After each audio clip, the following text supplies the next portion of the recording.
ပြီးခဲ့တဲ့2024မှာ business လုပ်ငန်းတော်တော်များများက TikTok ပေါ်တက်လာကြပါတယ်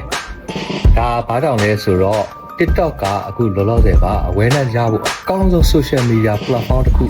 ဖြစ်နေလို့ဖြစ်ပါတယ်ဗျ။မင်္ဂလာပါဒီကြကွဲဖောင်လာကိုပြပြပါ။ဒါကြောင့်မလို့2025မှာ TikTok ပေါ်မရောက်သေးတဲ့ business လုပ်ငန်းတွေအနေနဲ့ TikTok social media platform ပေါ်တက်ဖို့လိုနေပါပြီ။ TikTok ပေါ်တက်ဖို့စဉ်းစားထားတဲ့ business လုပ်ငန်းတွေအနေနဲ့လည်းကိုယ်လုပ်ငန်းကိုပြန်ပြီးတော့ analysis သေချာပြန်လုပ်ဖို့လိုပါတယ်။ကိုယ်လုပ်ငန်းကိုသေချာ analysis လုပ်ပြီးတဲ့သူတွေအတွက်လည်းကိုယ်လုပ်ငန်းကသတ်မှတ်ထားတဲ့ target audience နဲ့ကိုက်ညီတဲ့ content တွေကိုသေချာ creation လုပ်ဖို့လိုပါတယ်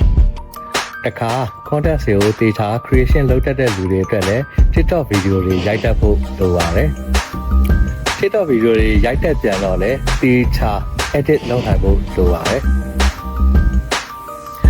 TikTok video ကိုတေချာစနစ်တကျ edit တက်ပြန်တော့လေ TikTok ပေါ်မှာကိုယ့်ရဲ့ video တွေ view များအောင်လို့ TikTok ရဲ့ algorithm ဘယ်လိုအလုပ်လုပ်လဲဆိုတာတေချာသိနားလည်ပြီးတော့တေချာကိုယ့်ရဲ့ video တင်တတ်ဖို့လိုပါတယ်။ TikTok platform ပေါ်မှာ video တွေကိုစနစ်တကျတင်တတ်ပြန်တော့လေအဲ့ဒီ video တွေကနေရလာတဲ့ result တွေကိုပြန်ပြီးတော့ analysis လုပ်တတ်ဖို့လိုပါတယ်။ analysis လုပ်တတ်ပြန်တော့လေအဲ့ဒီရလာတဲ့ result တွေပေါ်မှာဘူးတီးပြီးတော့နောက်လာတွေမှာကိုကဘယ်လို content တွေကိုဘယ်လို creation လုပ်လို့ဆိုရှင်ဘယ်လို view တွေပို့ပြီးတော့များမယ်ကိုယ့်ရဲ့ brand အတွက်ပို့ပြီးတော့ပိုကောင်းမယ်ဆိုတဲ့ decision တွေလည်းချမှတ်ပြီးတော့ next plan တွေကိုလည်းတေချာလုပ်တတ်ဖို့လိုပါတယ်။ဒါကြောင့်မို့လို့ကျွန်တော်ဆောင်းကပြောခဲ့တဲ့ဟာတွေကို